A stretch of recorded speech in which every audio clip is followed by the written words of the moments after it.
los retrovirus. Este es un grupo enorme de virus que producen enfermedades en diferentes especies de animales, incluidos los humanos. También tienen ustedes algunas familias de estos retrovirus. Tienen ustedes, por ejemplo, los retrovirus Epsilon, que entre los que se encuentran, por ejemplo, un tipo de virus que produce enfermedades en animales, enfermedades crónicas y cáncer. ¿No? Por ejemplo, entonces ustedes han escuchado que existe una especie hay una leucemia en los gatos. Sí, esa leucemia es transmisible, es un retrovirus. ¿No? Por suerte los humanos no tenemos una que sea tan agresiva, esto les mata a los gatos. Con una leucemia, que es cáncer de las células que producen las células de la sangre, ¿cierto? Después tenemos nosotros los delta retrovirus, donde tenemos un virus que produce leucemia en vacas, ¿no? Pero también tenemos dos virus que pueden producir leucemia en humanos, pero es raro que produzcan leucemia en humanos, que son el HTLV1 y el HTLV2. ¿no? Son virus que se los descubrió antes que el virus del SIDA, y que gracias a esos virus se pudo reconocer al virus del SIDA como un retrovirus. Luego tenemos los lentivirus, lo que su nombre lenti viene justamente porque son virus lentos que producen enfermedades largas.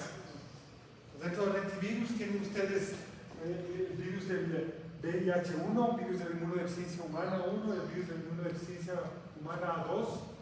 Tienen ustedes el virus de la inmunodeficiencia de los gatos. Los gatos también sufren de un SIDA, que es bien parecido al de los humanos.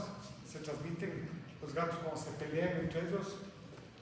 Tienen ustedes una enfermedad que es la anemia infecciosa equina, que es una enfermedad de los caballos que les debilita poco a poco. Entonces, y básicamente, si ustedes ven los lentivirus, les abrimos a los lentivirus, ven ustedes que existen diferentes grupos. Ahí tienen ustedes los dos que producen enfermedad en los humanos, que están cercanamente relacionados con un virus de la inmunodeficiencia de los simios. ¿Sí? Ya vamos a ver cuál es la conexión que existe del VIH con la inmunodeficiencia de los simios.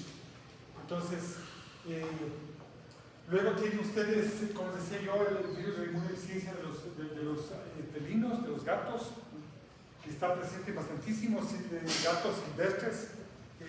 Gatos silvestres me refiero a los pumas, a los leones. Pues no les produce mucha enfermedad, pero en cambio a los gatos domésticos les produce una enfermedad que es debilitante. Y básicamente yo pienso que sería suficiente describirles esos virus. Entonces, nosotros tenemos dos virus que producen inmunodeficiencia. El VH1, el HIV1 y el HIV2. O VIH1, VIH2, en inglés. Entonces, pues decía, estos son los dos virus que producen enfermedad en humanos. El uno produce una enfermedad más agresiva que el 2.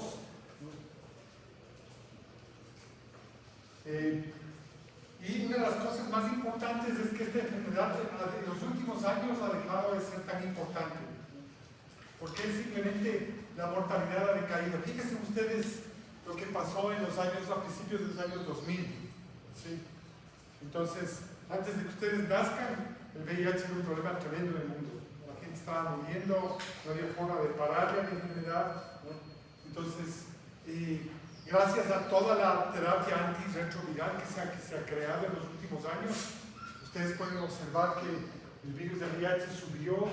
En 2001-2002 estaba en el pico como una de las enfermedades que más mortalidad producía. Era la enfermedad infecciosa que mayor mortalidad producía en el mundo, a principios de los 2000. Y luego, ustedes ven cómo ha ido declinando. Estos son los datos más recientes. Ha pasado a ser una enfermedad no tan mortal como era antes. Les repito, todo esto gracias a los tratamientos antirretrovirales que son tan efectivos en la actualidad. y al seguimiento que se le hace a la enfermedad. Una persona que tiene VIH, que se infectó de VIH, tiene que controlarse toda la vida, por el resto de la vida.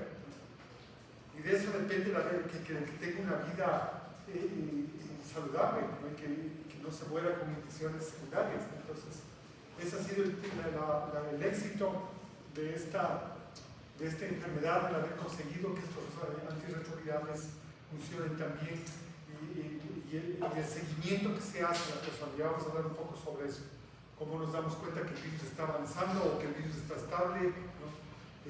Son formas de diagnóstico que nosotros tenemos para saber lo que está ocurriendo. Entonces esto es algo, son buenas noticias, ¿no? Se puede controlar la enfermedad. Es un poco cara la enfermedad. O sea, una persona que tiene VIH tiene que gastar bastantísimo dinero en análisis para que se detecte al virus, si está subiendo, si se mantiene estable el número o si está simplemente desapareciendo, que también puede pasar. Y la otra cosa es tomar estos medicamentos que son caros también, ¿no? Entonces, esto ha sido objeto de una serie de problemas. Por ejemplo, aquí tienen ustedes un mapa del mundo y los colores más oscuros son donde hay más VIH, más infección por VIH. Entonces, aquí quisiera aclararles que hay dos términos que son importantes. VIH positivo es una persona que está infectada con el virus del SIDA. Y una persona que tiene SIDA es una persona que tiene el síndrome de inmunodeficiencia. Es decir, que el virus ha avanzado a un punto en el que la persona ya no está respondiendo, está inmunitaria. Por suerte, en la actualidad, las personas que tienen SIDA, el síndrome de inmunodeficiencia, que es todo este conjunto de síntomas, son pocos, gracias al tratamiento que se da. ¿Sí? Entonces, ustedes pueden ver, por ejemplo, aquí en el sur de África, Sudáfrica, Botswana, Namibia, existe una enorme cantidad o mejor dicho, el porcentaje de la población infectada es altísimo, lo mismo que en la zona central de África, Congo,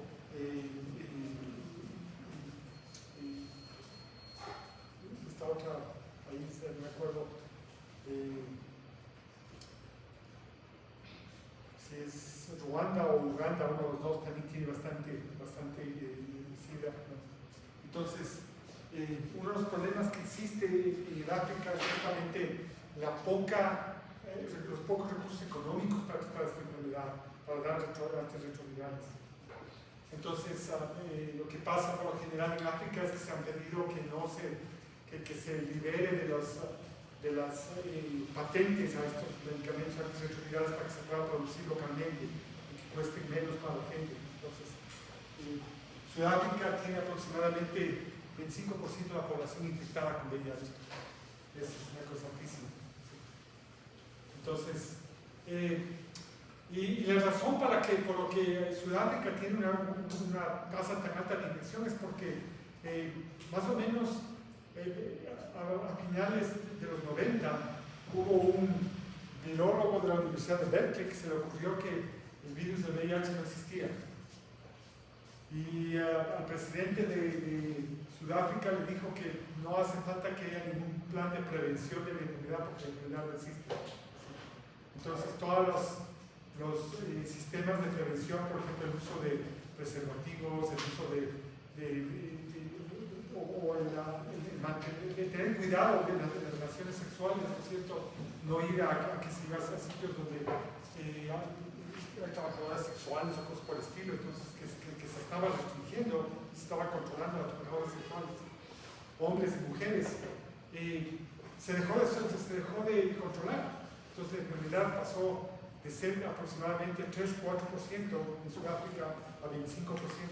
Entonces, para que ustedes tengan una idea de lo que causó el VIH en Sudáfrica, desde el satélite pueden ver ustedes los cementerios, estos cementerios que se hicieron en ciertos sitios para poder enterrar a tanta gente que se había muerto con VIH. Entonces, hay pueblos en Sudáfrica que prácticamente son jóvenes, toda la gente adulta ha muerto con VIH. Entonces, es una situación bastante grave. Bien, una de las cosas interesantes es el origen del VIH, que fue también por mucho tiempo entendía muy bien. Ahora sabemos que probablemente empezó en la zona central de África, probablemente a principios del siglo XX, que se llama 1930, 1940. Ahora sabemos esto porque se pueden tomar muestras de personas que murieron de enfermedades que sugieren que era VIH y que no se sabía qué era, o sea, gente que murió en Congo, que murió en Ruanda, que la gente no tenía idea de qué era lo que lo había matado. Ahora se puede amplificar esos genes y saber que era el virus del SIDA que estaba circulando en esa época. Entonces, el VIH probablemente se origina de un tipo de animal, el VIH1 especialmente, que son los chimpancés. Entonces, los chimpancés son los simios, el animal más cercano a los chimpancés somos los humanos, somos una especie, somos primos hermanos de los chimpancés. Entonces, y básicamente viven en esta zona central de África. Ustedes pueden ver el análisis, cuando ustedes analizan un virus que tienen estos chimpancés, que es el SIV, que quiere decir Simian Immunodeficiency Virus. Ustedes comparan el SIV que está aquí, hacen un análisis de los genes de este virus, las secuencias de estos virus, pueden ver que tienen un ancestro cercano con el HIV1 y especialmente con el HIV1, que es el más agresivo. Y una de las cosas importantes que se sabe, la razón por la cual probablemente esta enfermedad pasó de los chimpancés a los humanos, es el consumo de carne de animales, de esos animales que existen en África. Entonces, esto es una cosa súper peligrosa que hace la gente en las zonas selváticas. Lo mismo aquí en la Amazonía, la gente hace también eso, caza animales silvestres y muchas veces se expone a enfermedades de animales silvestres. Entonces, si ustedes van a Camerún, ustedes van a ver muy frecuentemente en las carreteras están colgados animales silvestres. La gente, yo diría que no sé cuánto de la carne que consumen es carne que compran en los supermercados y cuánto es la carne que la gente está acostumbrada a comer animales silvestres. Entonces ustedes van a ver en las carreteras colgados animales, la gente compra estos animales y se lleva a la casa, ¿no? Entonces, o en los mercados se ven cosas como estas, no están ahumadas, esta carne es carne ahumada, ¿no? Y fíjense ustedes esta cabeza de un gorila, ¿no? Entonces, los países hacen todo lo posible por frenar esta cosa, este consumo de carne, ¿no? ¿Por qué? ¿Qué es lo que pasa o qué es lo que pasó probablemente con los chimpancés? Los chimpancés es un animal que la carne del chimpancé a la gente le gusta.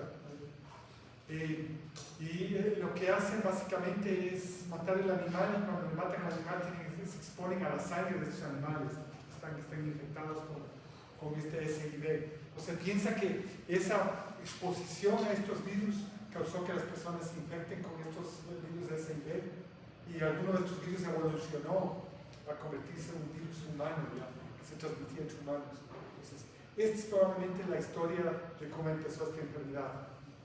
Entonces, hablando ya del virus, el virus es un virus que tiene envoltura, ¿no? Su genoma son dos cadenas de ARN de polaridad positiva que están en el interior de una cápsula, un nucleocápside que está constituido principalmente de una proteína que se conoce como la P24. En la membrana externa tiene dos proteínas importantes, la proteína GP120 que se ve de color rosado y la proteína GP41 que tiene un color verde. Parecería un chupete, ¿no? La cabeza del chupete es la GP120, el palito del chupete es la GP41. Esta es la proteína que se va a unir a las células a las que les va a infectar. Principalmente los linfocitos T helper. ¿Se acuerdan ustedes cuando hablamos de inmunología? Yo decía que esta célula es súper importante para la inmunidad porque ayuda tanto a los macrófagos como a los linfocitos B, ¿no? Es una célula súper importante que es afectada por este virus. Adicionalmente, ustedes pueden ver que en el virus también está empacado esta pequeña estructura que ven aquí, es un ARN de transferencia. Cuando veían ustedes el ribosoma, ¿se recuerdan ustedes cuando hablamos de antibióticos? En el ribosoma llegaban los tRNAs o ARN de transferencia y dejaban el aminoácido. Este virus empaca dentro del virus, se roba una ARN de transferencia de la célula que inventó, y eso le sirve para poder activar su proceso de replicación del genoma viral. Entonces, no sé si hay alguna pregunta respecto a esto.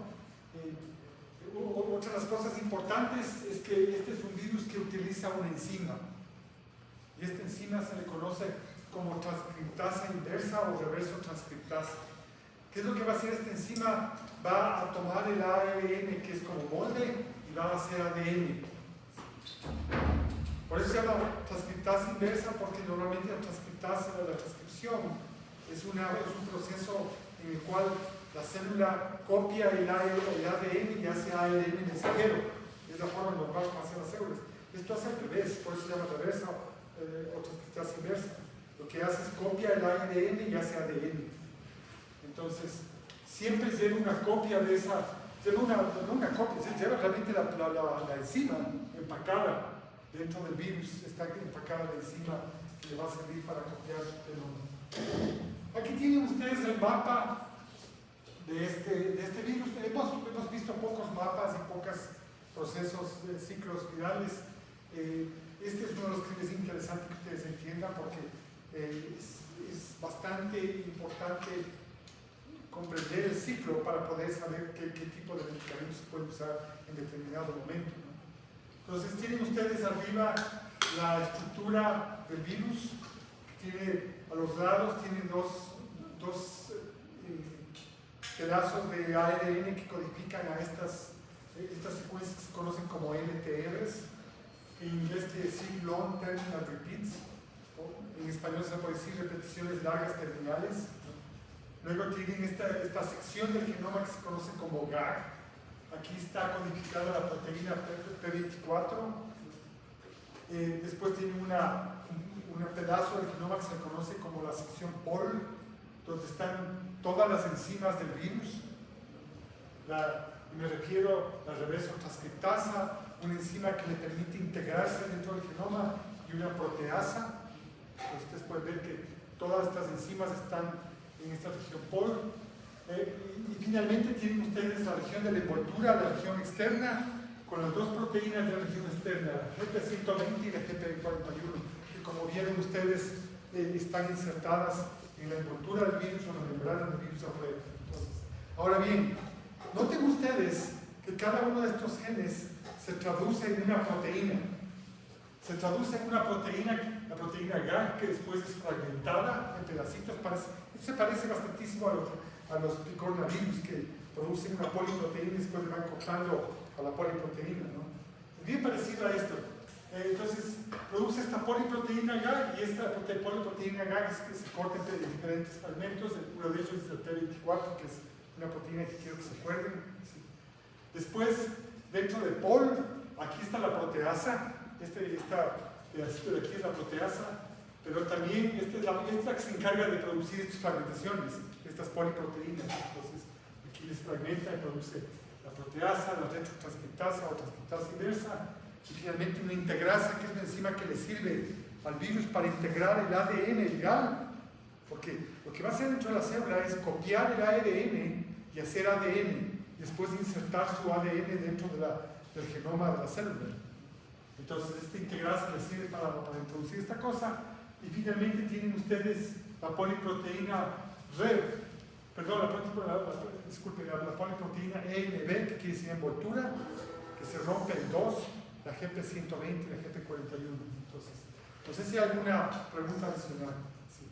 Y ustedes van a ver que hay pequeñas proteínas por ahí, que alguna de ellas es importante, que las voy a mencionar. Dos son probablemente las más importantes, pero básicamente esa es la estructura. Ustedes pueden ver que estas proteínas están formando esta estructura interna que se conoce como nucleocápside.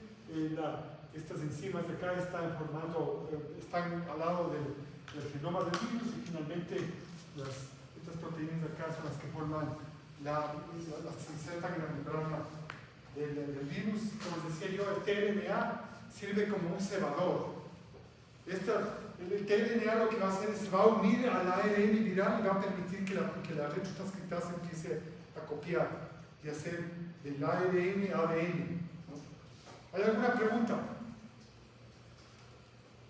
Entonces, ahí tienen ustedes el tRNA con el retrotranscriptasa y ven ustedes que esto está sirviendo como un cebador para poder copiar el ARN y hacer ADN.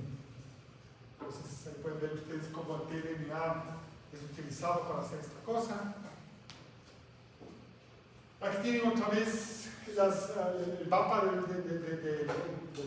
VIH, pero aquí quiero simplemente recalcar en dos proteínas. Esta proteína de KIT-TAT, que es un activador de la transcripción. Acuérdense ustedes, este es un virus que va a hacer una copia de ADN y ese ADN se va a insertar en el genoma de la célula humana y luego necesita algo que le active la transcripción. Como es un virus de ADN, necesita copiar el ADN y hacer ARN para hacer más virus. Entonces, el virus tiene su propia activador transcripcional que se conoce como TAT. Y también tiene esta otra proteína NER. La NER es súper importante porque esta es la que va a permitir que el virus produzca el síndrome de inmunodeficiencia. Si ustedes le quitan esta proteína NER al virus o le mutan a esa proteína NER, no puede producir enfermedad, digamos, no produce SIDA, no llega a producir SIDA. Infecta,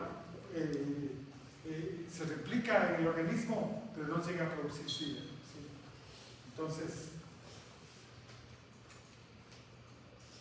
bien, vamos a ver cómo se produce la enfermedad por este virus. Vamos a ir paso a paso. Y la primera cosa que ustedes van a ver es que el virus, aquí tienen ustedes arriba el virus y tienen ustedes la proteína GP120 aquí, ¿no?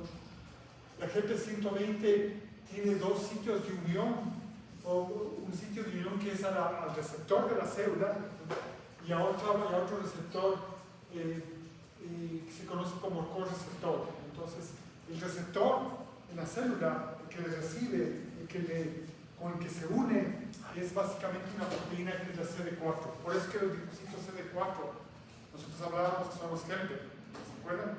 De su CD4 se infecta gracias a que tienen en la superficie esta proteína CD4. Entonces esta proteína CD4 toma contacto con la GP120.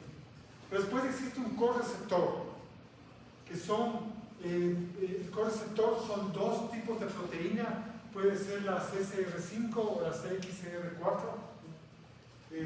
La CCR5 está presente en macrófagos principalmente, mientras la CXCR4 está presente en células T. Entonces, estos dos sirven como correceptores. Entonces, fíjense ustedes, primero se une al CD4 el virus y después toma contacto con el correceptor y fíjense ustedes, después la proteína, este complejo de la GP120 con la GP41 cambia la conformación y la GP41 se inserta en la membrana de la célula y se produce una fusión de membranas. ¿Sí? ¿Está claro? Entonces, aquí tienen ustedes otro gráfico que muestra lo que está pasando. Aquí tienen el CD4 en rosado, la GP120 está de color amarillo, y aquí tienen ustedes el correceptor del CCR5 que está uniéndose. Entonces, esta es la interacción del virus con la membrana de la célula. Entonces, creo que tengo...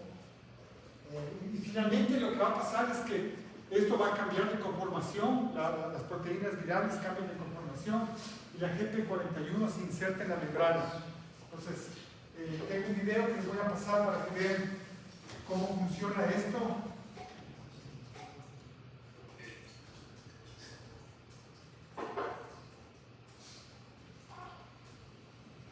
Mientras tanto, si tienen alguna pregunta.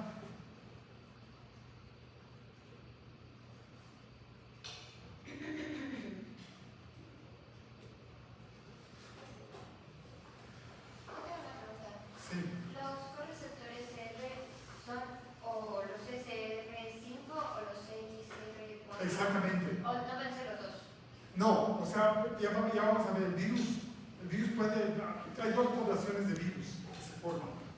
La una que se une al CCL5 y la otra se une al CXL4. Pero es súper interesante porque es una evolución que ocurre durante la infección. Ya vamos a ver algo más adelante. Solamente quería enseñarles cómo funciona estas proteínas, cómo cambian de conformación y cómo se produce finalmente la infección. Este video es bastante bien hecho, entonces por eso les voy a presentar.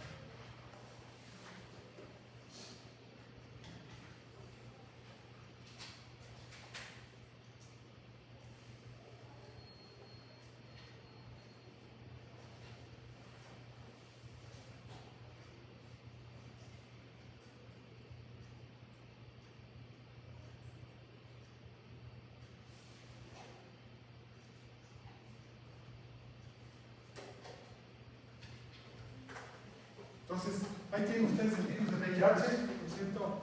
Con todas las estructuras. Entonces vamos a ver qué es lo que pasa cuando este virus se une al receptor en la célula. Ahí tienen ustedes los linfocitos y se acerca el virus a la célula.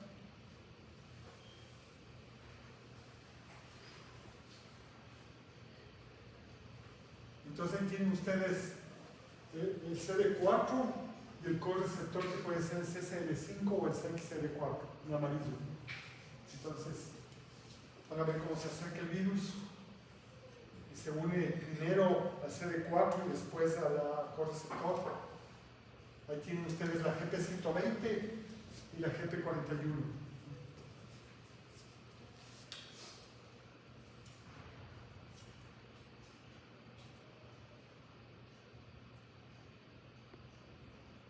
Entonces primero toma contacto con el agente 120, pero el agente 120 con el CD4 y después se une al correceptor. Y una vez que pasa eso, se cambia la conformación de las proteínas virales y se inserta la GP41 en la membrana. Y es medio así lo que parecería un robot que está insertándose. Entonces, permite que se fusione la membrana del virus con la membrana de la célula.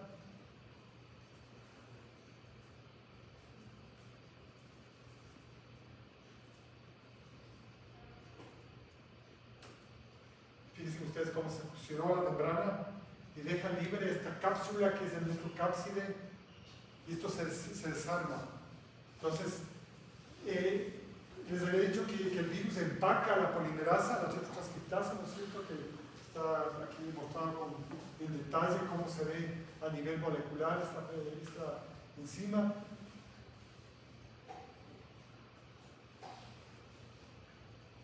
Y aquí está la forma como esta enzima copia el ARN y hace ADN a partir de eso. Fíjese, la hebra roja es ADN, pero después esa misma enzima hace la doble hebra de ADN. La roja era el ARN y la azul es el ADN, me equivoqué ahí. Entonces, una vez que está hecho ADN, este ADN va al interior del núcleo de la célula.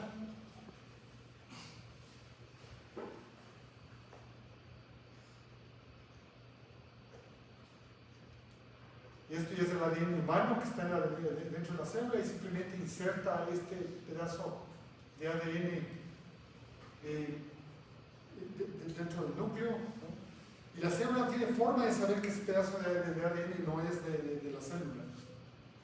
Luego se transcribe el virus porque la célula piensa que es un gen y simplemente transcribe al genoma del virus, y aquí tienen ustedes cómo se está traduciendo la información del ARN mensajero en proteínas virales. Aquí tienen ustedes la proteasa que está cortando los pedacitos para generar las proteínas, y finalmente tienen ustedes que se ensambla el nuevo virus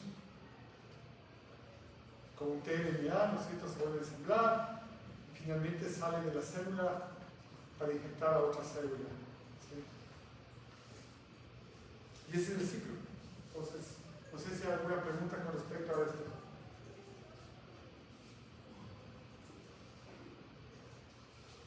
¿Alguna cosa que no esté clara?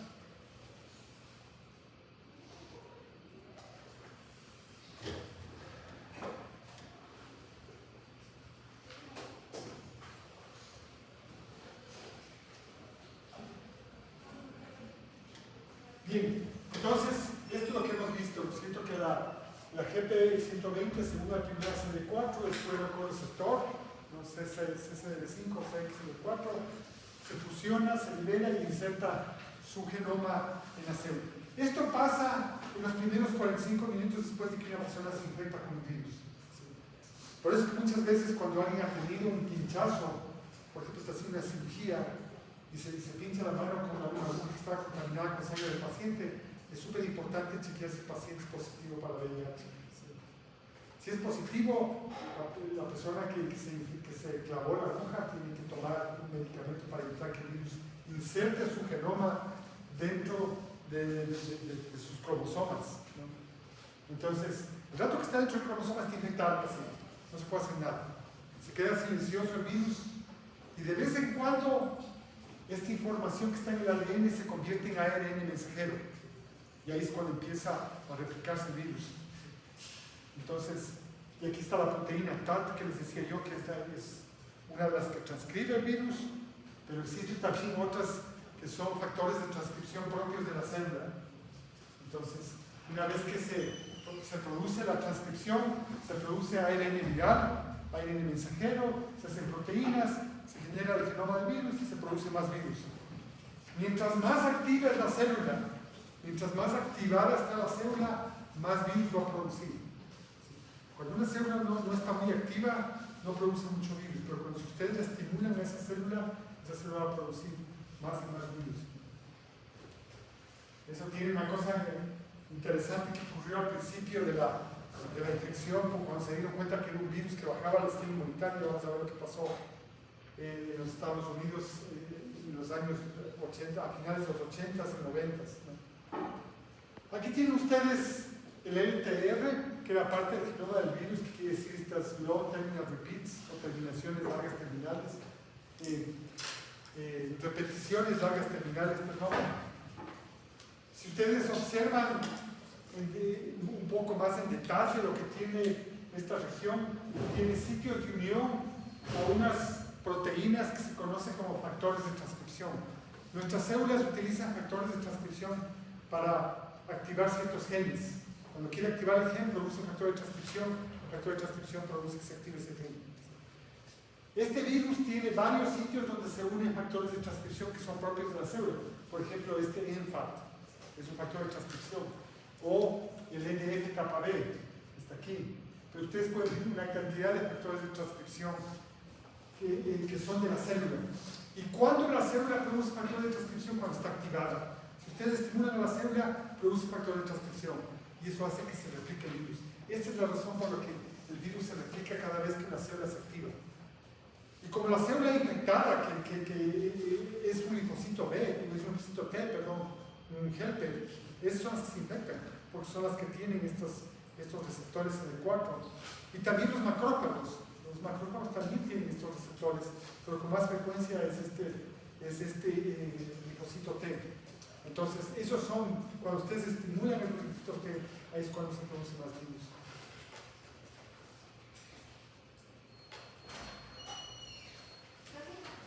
¿Qué podría ser como un estimulador para la célula? Ya vamos a ver, una infección, una segunda infección puede ser de otra cosa. ¿Sí? Pues, por ejemplo, cuando una persona se infecta, una de las formas de infección, por ejemplo, es la vía sexual. ¿Sí? Es un virus que se transmite por vía sexual. Entonces, los ganglios linfáticos alrededor del tracto reproductor, de los órganos genitales, esos ganglios linfáticos son los que tienen estos virus, los que tienen estos linfocitos infectados. ¿Sí? Entonces, el dato que una persona que se infectó con VIH tiene otras enfermedades venéreas que están estimulando los linfocitos T, entonces esos virus están producidos en más abundancia. Entonces, es lo que la estimularía. Ese es el peligro de este cosa. Entonces, la patogénesis del virus, ¿cómo produce daño en el organismo? Básicamente tiene, en primer lugar, este doble tropismo. Tropismo quiere decir la preferencia por células. Entonces tiene un tropismo M o un tropismo T. El M es de macrófagos y el T es un tropismo de células T. Entonces, el tropismo M quiere decir que el virus está reconociendo con más frecuencia al CCL5 que al CXCL4, ¿no? ¿Por qué? Porque el CCL5 infecta principalmente a macrófagos y también con menos frecuencia a los CD4 que también producen CCL5, pero no con tanta, no tienen tanto CCL5 como tienen los macrófagos. Y este es exclusivo de los linfocitos CD4. Entonces, ¿qué es lo que pasa aquí? Es un fenómeno que está asociado a la evolución del virus. Acuérdense ustedes, es una enfermedad crónica. La gente que está infectada con VIH tiene el virus para toda la vida. Por lo general, si uno no se trata, la enfermedad se presenta como síndrome de inmunodeficiencia en unos 4 o 5 años, 6 años, ahí empieza la sintomatología, empieza a bajar el estado inmunitario, la persona empieza a sufrir enfermedades que son oportunistas. Entonces, la forma como empieza este virus es algo como esto. Este es el genoma del virus. Esta línea negra representa el genoma del virus. Y todas las figuras geométricas que ustedes ven a la derecha, a su derecha, son mutaciones que ha sufrido el virus. ¿Sí? Este es un virus que produce bastantísimas mutaciones. La retrotranscriptasa, esta enzima que copia el ARN para hacer ADN, produce una enorme cantidad de errores. ¿Sí? Entonces, cuando ingresa al organismo este virus, produce todas estas mutaciones, una población de virus diverso. ¿Sí? Algunos de ellos tienen diferentes preferencias, unos por células T, otros por macrófagos. Entonces, lo interesante de esto es que cuando empieza la enfermedad, por lo general es porque la persona adquiere un virus que tiene preferencia de CCL5. Las personas se infectan principalmente por estos virus que tienen preferencia por CCL5. Les infecta primero a los macrófagos. Los macrófagos están en las mucosas, por ejemplo, del tracto genital. Ustedes van a encontrar en la lámina propia cualquier cantidad de macrófagos. Esos son los primeros que se infectan. Los macrófagos se van a los ganglios linfáticos y ahí les infectan a las células T. Entonces, y después noten ustedes, este es un individuo infectado por el virus, es un esquema que muestra lo que pasa dentro de un individuo. Empieza con un virus que tiene preferencia por macrófagos, pero poco a poco va decayendo este virus y va más bien apareciendo un virus que tiene preferencia por CXCD4. ¿Sí? ¿Y por qué aparecen estos? Les repito, por la cantidad de mutaciones. Estos virus están evolucionando dentro del organismo. ¿Sí? Están produciendo variantes. ¿Sí? Entonces, una vez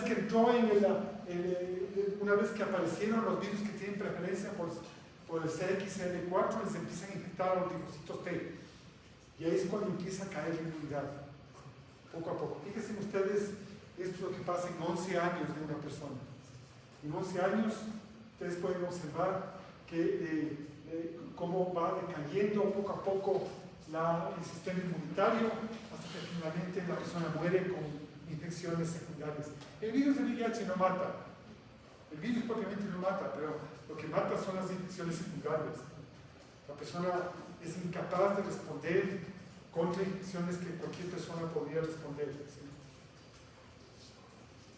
Entonces aquí tienen en color azul los virus que tienen preferencia por CCL5 y en color naranja los virus que tienen preferencia por CXCD4. ¿Sí? ¿Está claro esto? ¿Sí? Entonces el virus afecta a los CD4 y a otras células, pero principalmente a los CD4.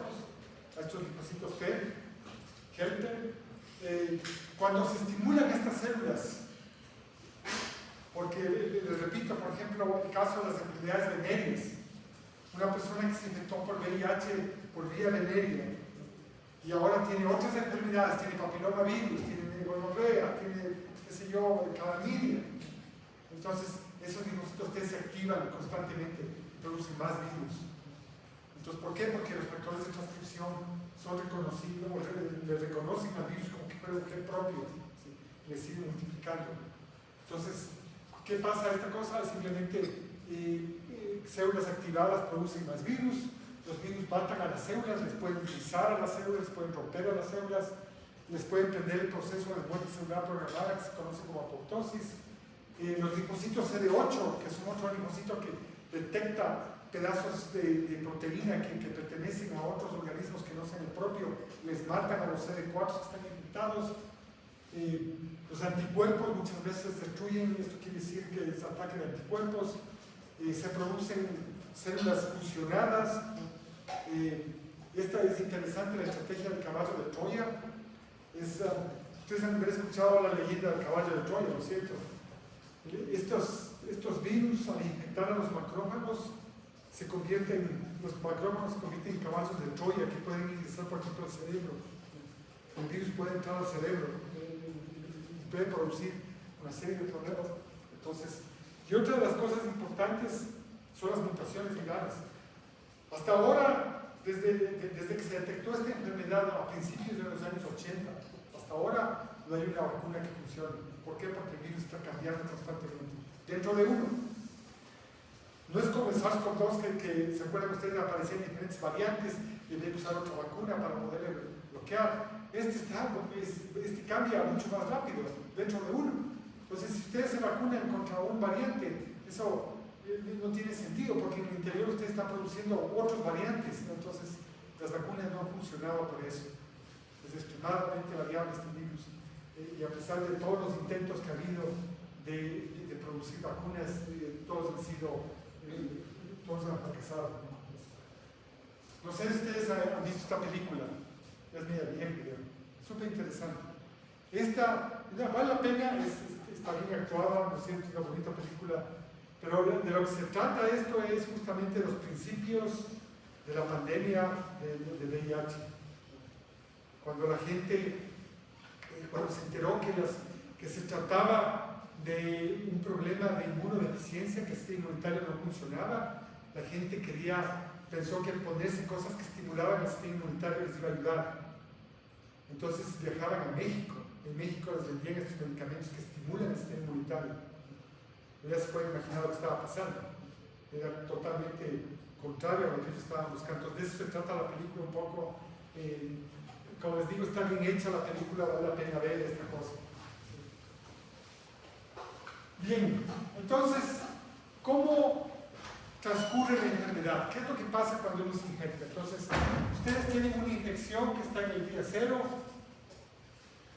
y probablemente es un virus lento, es como el virus de la mononucleosis, así mismo medio lento el virus de la mononucleosis.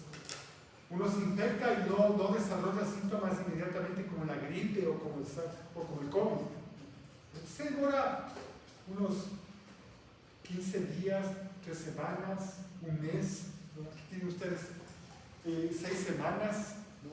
Mes y medio, uno presenta una enfermedad que se parece justamente a la mononucleosis. ¿Se acuerdan ustedes de la mononucleosis?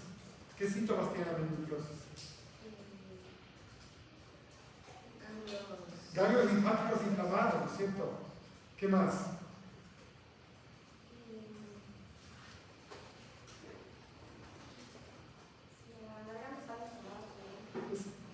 Hay una inflamación de la garganta, ¿no?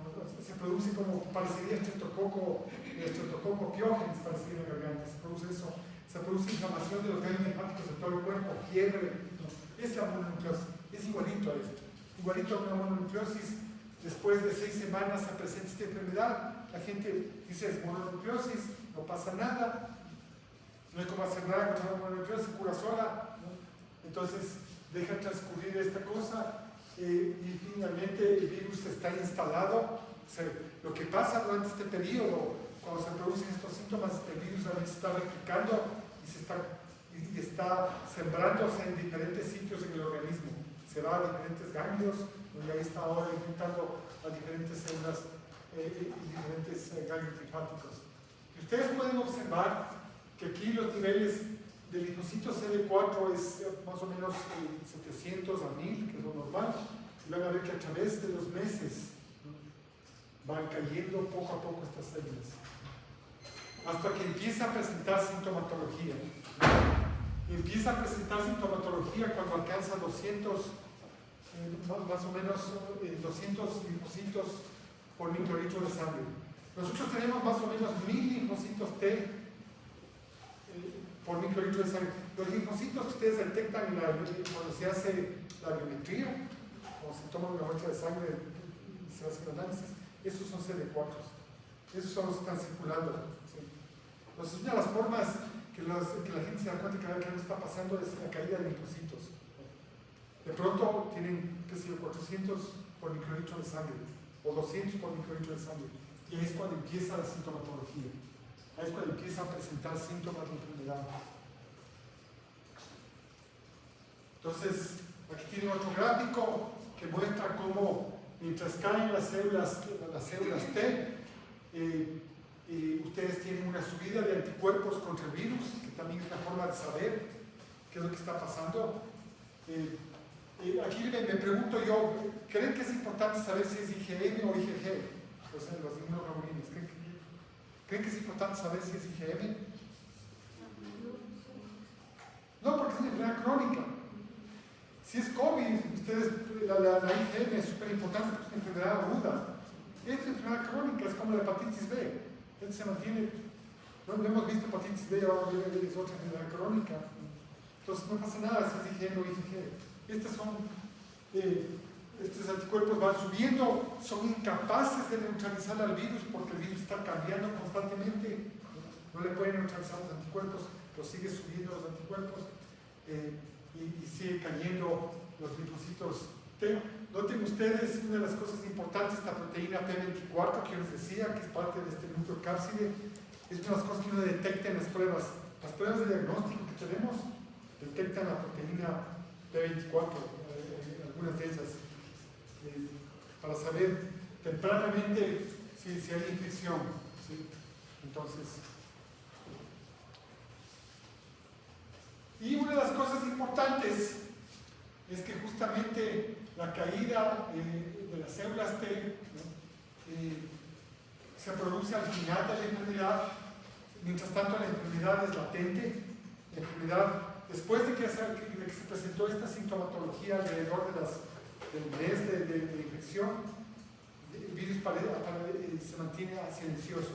La persona no sabe que está infectada, no tiene ningún síntoma. ¿Sí?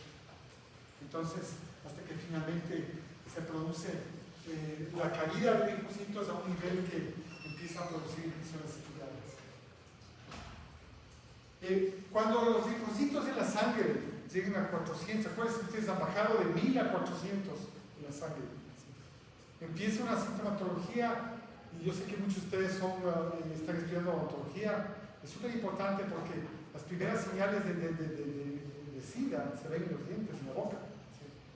Entonces ustedes ven aquí una enfermedad que se conoce como leucoplaquia o leucoplasia, unas manchas blancas que los pacientes dicen, es una mancha que tengo en la boca de color blanco que no le puedo sacar, no sale. Esto es el inicio de un cáncer, es un tipo de cáncer, esta leucoplaquia. Después, la lengua de muchos de ellos o de otro paciente viene con la lengua blanca. Esa lengua blanca es presencia de levaduras, de cándida, un hongo. Vamos a ver después de las clases tenemos la clase de hongos para que vean ustedes cómo funciona esta cosa. Pues esto es, si ustedes ven en un bebé, esto de la lengua blanca es normal. Los bebés les dan esas infecciones en la boca y no pasa nada. Pero ustedes ven un adulto que tiene la lengua blanca, probablemente eso es señal de que el sistema inmunitario está muy mal. Entonces, esta lengua blanca se presenta y después enfermedad periodontal. Una persona que tiene una persona joven con enfermedad periodontal no es tan común. A propósito, ustedes tienen gatos y a los gatos les da esta enfermedad periodontal, o sea, hay que pensar que se trata de inmunodeficiencia a los gatos. También se les presenta a los gatos con una enfermedad en los dientes, ¿no? Un daño de la región periodontal de los dientes. Entonces, les repito, esto es cuando los linfocitos alcanzan 400 linfocitos por microlitro de sangre. ¿Sí? Esto se conoce como el complejo acompañante del SIDA, se le conoce como CAS. ¿Sí? Es algo que ya está prediciendo que ya mismo la persona entra en síndrome de inmunodeficiencia. ¿Sí? Está inmunitario de nuestra vida. ¿Sí? Y claro, cuando entra en SIDA, tienen ustedes linfocitos de 200 para abajo, ¿no? 200 linfocitos por microlitro de sangre. Entonces empiezan varias enfermedades. Ustedes estudiaron el virus JC y el virus BK que producen enfermedades neurológicas. Se presenta diarreas crónicas. La persona, fíjense ustedes, esta persona aquí tiene una diarrea crónica causada por usuarios que no le pueden controlar. Las personas tienen tuberculosis, la tuberculosis les hace pedazos. Antes, cuando no había medicamentos, yo estaba estudiando en la Universidad de Minnesota, bueno, en los años, a principios de los años 90, y nosotros teníamos abajo de nuestro laboratorio había una clínica para personas que tienen SIDA. Era una cosa aterradora ver prácticamente cadáveres vivientes caminando. Pues esta persona de aquí era el típico ejemplo de una persona que prácticamente era un cadáver viviente. Llegaron a esta clínica para ser tratados. Entonces, por suerte ahora tenemos estos medicamentos que pueden parar la enfermedad. Y uno de los problemas más graves es que como tiene este periodo de latencia en el que no hay síntomas, las mujeres muchas veces se quedan embarazadas, son VIH positivas, no saben que están infectadas y le pueden pasar el virus al bebé. Entonces, estos son otros problemas graves que tiene la enfermedad. Entonces, tienen ustedes un bebé que tiene VIH, ¿no? Como yo les decía, el virus no mata a las personas, simplemente baja el sistema inmunitario para que otros virus, otras bacterias, otros hongos puedan destruir, los hongos puedan destruir. Entonces van a ver ustedes más adelante el toxoplasma, que es un protozoario, el Cryptococcus, que es un hongo que infecta el cerebro, la tuberculosis, esta es una levadura, el Pneumocystis obesis, que infecta los pulmones, el Cryptosporidium, que produce infecciones intestinales.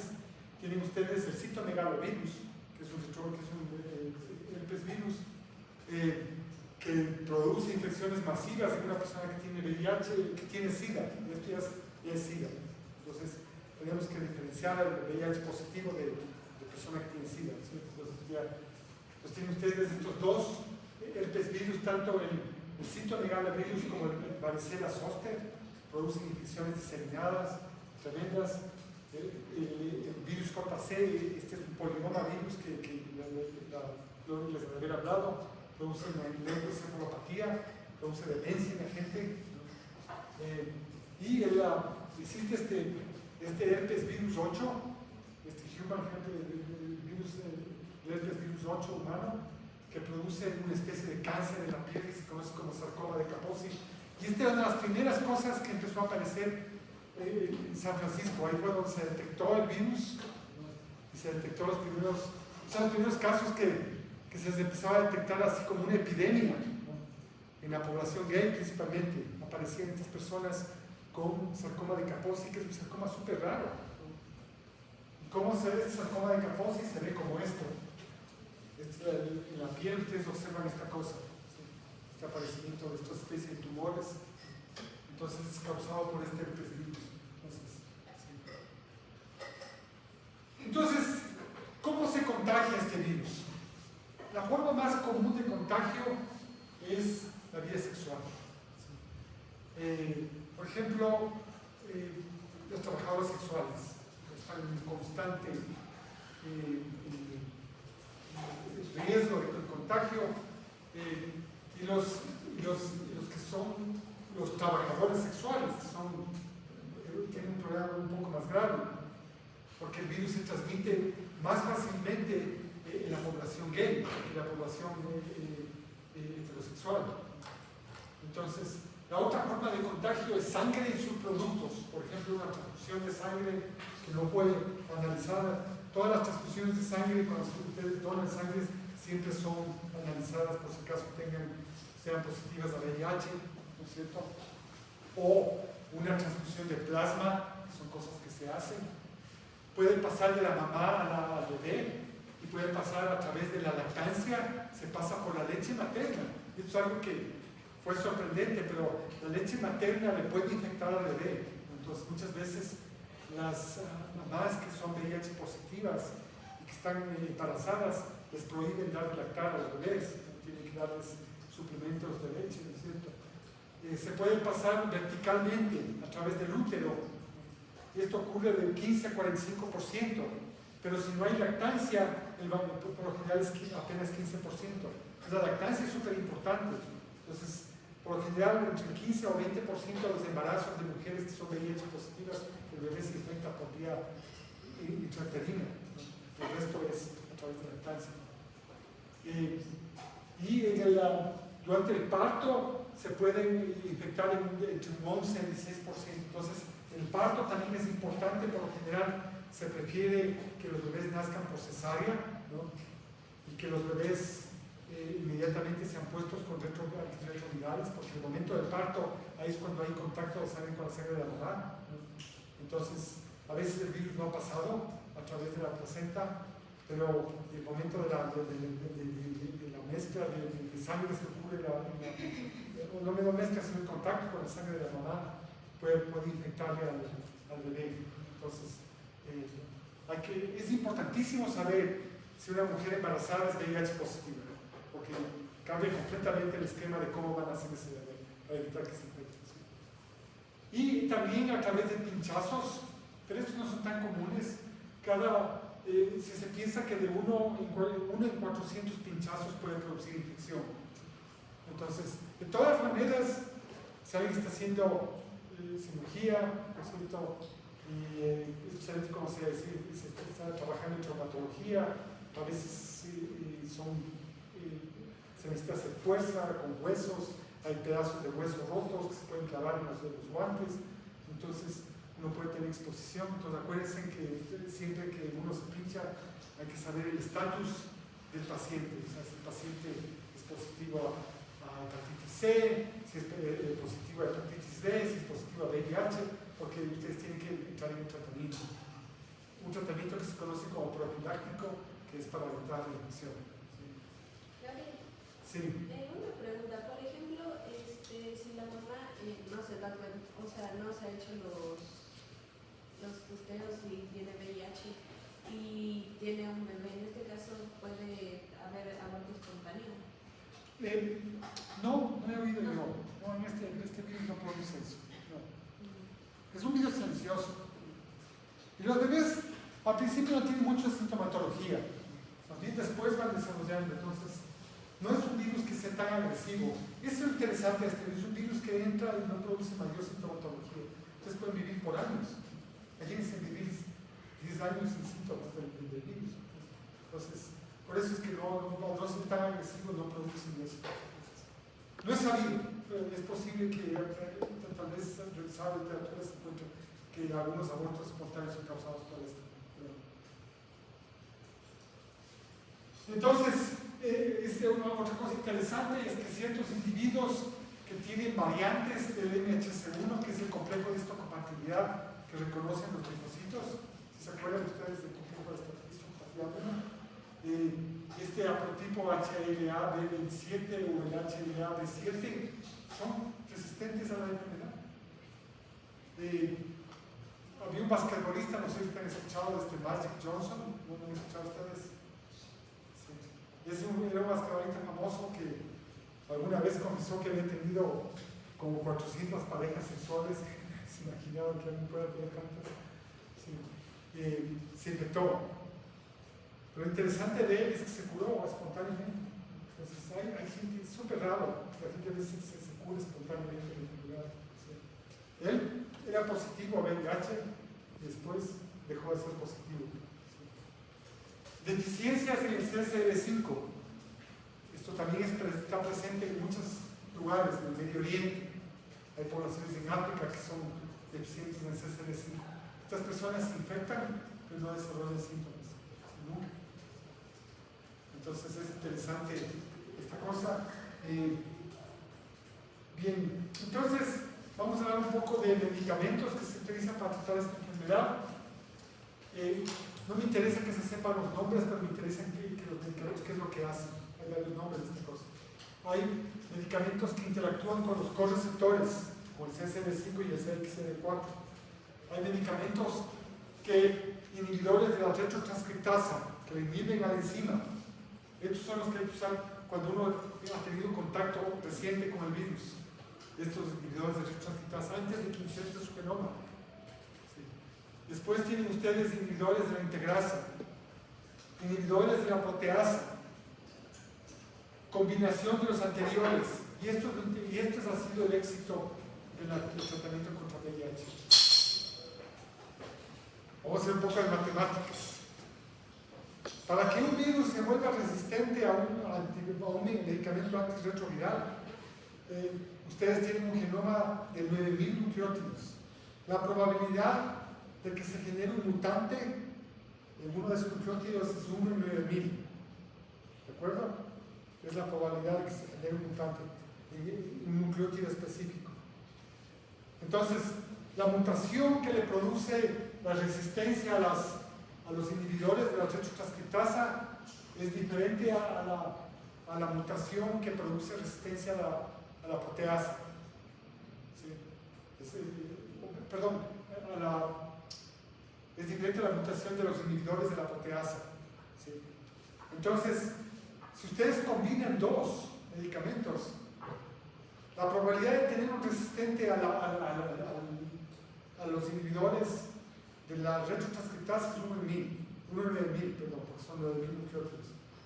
Pero la probabilidad de tener un virus que sea resistente a los inhibidores de la retrotranscriptasa y a los inhibidores de la proteasa es 1 sobre 9.000 elevado al cuadrado, que se vuelve un número casi infinito, gigante.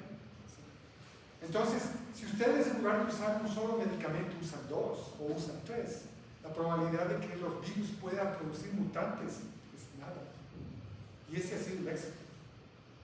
El éxito ha sido utilizar las matemáticas y usar esta terapia que se conoce como TARGA, que quiere decir terapia antirretroviral de gran actividad. Y es lo que hace cada tratamiento, porque uno tiene que usar esas combinaciones de antirretrovirales, que es la forma como uno controla la enfermedad. Entonces, ¿hay alguna pregunta sobre esto? ¿Sí? ¿Está claro?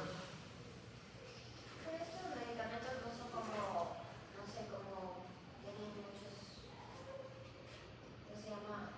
Como efectos secundarios. Sí, sí. Algunos tienen, otros tienen menos, pero es poco. O sea, realmente la gente a veces va a depender de una persona a otra.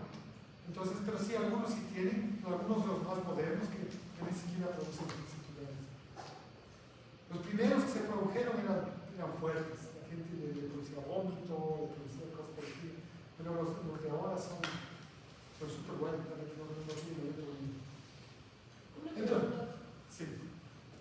¿Cómo se utiliza ese medicamento que es como que tienes que tomar durante toda tu vida para evitar que te contagies? No, o sea, ya justo ahorita vamos a hablar de eso. Entonces, existe este tratamiento profiláctico que es a lo que tú te refieres. Tratamiento profiláctico puede ser un tratamiento pre-exposición o post-exposición. En pre-exposición, por ejemplo, alguien dice, bueno, acabaron los exámenes finales, me voy a pasar vacaciones y voy a tener relaciones sexuales con quien se aparezca. No sé si alguien alguna cosa de esas, pero... Entonces dice, esa persona debería tomar un antirretroviral pre-exposición. ¿Qué tipo de antirretroviral creen ustedes que debe tomar en ese caso? ¿De qué grupo sería? ¿Un inhibidor de la proteasa? ¿Un inhibidor de la retrotranscriptasa? ¿Un inhibidor de la...? ¿Por qué? Porque no le deja actuar a la... No le deja entrar al virus, exactamente. Inhibidores de la... creo que está... Pero eso es interesante, o sea, por eso es que uno tiene que tener el ciclo del virus. Entonces, los inhibidores de la transcriptasa inversa o de la transcriptasa es lo que se usa. Entonces, se puede comprar una pastilla, ¿no? Se puede tomar, creo que es 24 horas antes de la fiesta o de la actividad que quieren hacer, y eso evita que se infecten. ¿Sí? Entonces, esa es preexposición. Algo parecido a alguien que tiene post-exposición. Por ejemplo, alguien no esperaba tener la fiesta tan salvaje, o alguien se clavó un pedazo de hueso o se clavó una aguja, entonces el tratamiento es post-exposición, lo mismo. Si es, y por lo general, si hace dentro de poco tiempo, que esto va a ser un poco difícil, se puede hacer en un hospital, pero en otros sitios, deberían ser inhibidores de la reversa transcriptasa dentro de unas 45 minutos a 2 horas después de la exposición. Entonces, este es el tratamiento que ahora se está haciendo y ya ha tenido un éxito impresionante, especialmente el primero, este tratamiento pre-exposición. La gente no se infecta, pero claro, se puede infectar de otras cosas, ¿no? Pero no de un virus que les va a acompañar por el resto de la vida, ¿no? Es un problema tremendo. Entonces, los antirretrovirales que inhiben la retrotranscriptasa por lo general hay una familia de ellos que son estos nucleótidos modificados. Entonces cuando se trata de copiar la cadena de ARN y hacer ADN, simplemente esta sustancia de aquí evita que proceda la copia del ARN. Entonces en este caso no se puede generar la copia de ADN que se inserta en el genoma. Entonces, así funcionan estos, un grupo de las drogas antirretrovirales que están afectando a la retrotranscriptasa. Entonces, este es el AZT, el ácido urina o AZT, que era una famosa medicamento. Y esto es una cosa interesante. Ya en algunos casos, los trasplantes de médula que se hacen por lo general cuando una persona tiene ciertos tipos de leucemia, yo no me acuerdo que otro caso se utiliza trasplantes de médula. Básicamente lo que hacen es que le matan a las células de la médula ósea, que son las que producen los glóbulos blancos y los glóbulos rojos, con una sustancia, y después les trasplantan médula de otro paciente, le inyectan, o sea, le sacan de la cadera la médula ósea y le clavan a la persona que están trasplantando.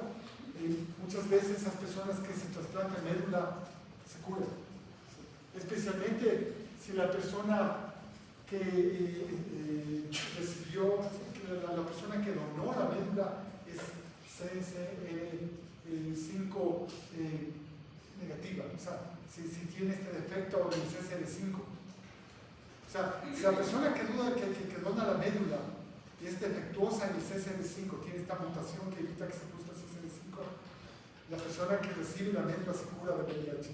¿Sí? Entonces es algo que ya ha pasado algunas veces, súper interesante. ¿Sí? ¿Y no se podría hacer con eso como una vacuna? Como que no vacuna, pero... Algo que como que sí, se pueda ayudar a... se está trabajando en eso. Está trabajando en eso, por ejemplo, una especie de terapia génica para eliminar el CCR5 de los linfocitos. Por ejemplo, ahora hay estos métodos de CRISPR, por ejemplo, que se podría eliminar estos linfocitos que son CCR5, eliminar que no produzcan CCR5. Entonces, tal podría ser. Entonces, se está trabajando en esto. O sea, esta observación ha sido súper importante y la gente está trabajando en esta cosa así. No tendría consecuencias fisiológicas o quitarlo de enzimas o que una persona ya no tenga eso. Sí, la verdad es que no produce mucha. O sea, uno pensaría que estos receptores son súper importantes para la inmunidad, pero han encontrado que no son tan importantes.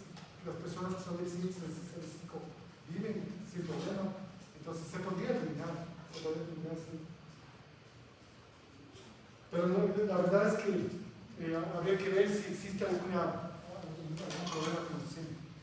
Ese es el mismo del experimentador chino que le editó a unos de ese medicamento. Y creo que le quitó ese receptor, sí.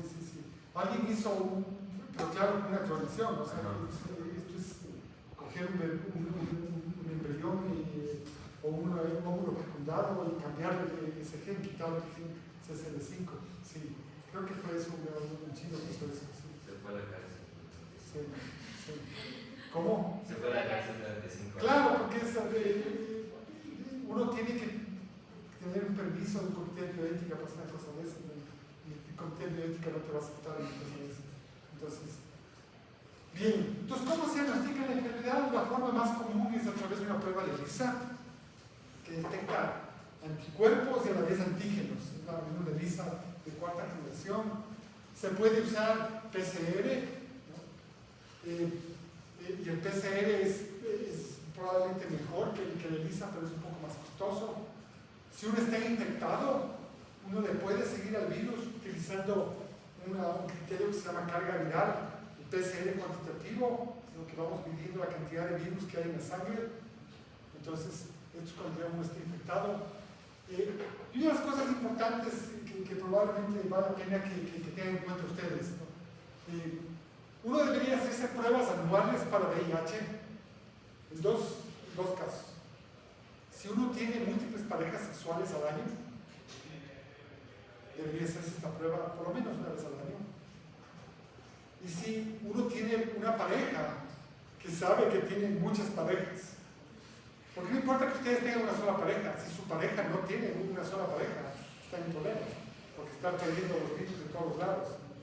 Entonces es súper importante en estos dos momentos hacerse pruebas anuales, una prueba de ELISA, ¿no? Para saber si es positivo.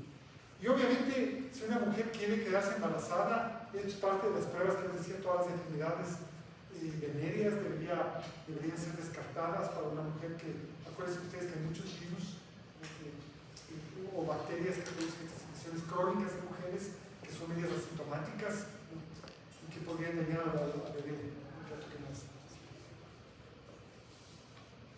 Por último, hay este otro virus, que es el virus que se conoce como Human T Lymphotropic Virus, el HTLV, el HTLV1 y HTLV2, que produce infecciones mucho más asintomáticas, ¿no?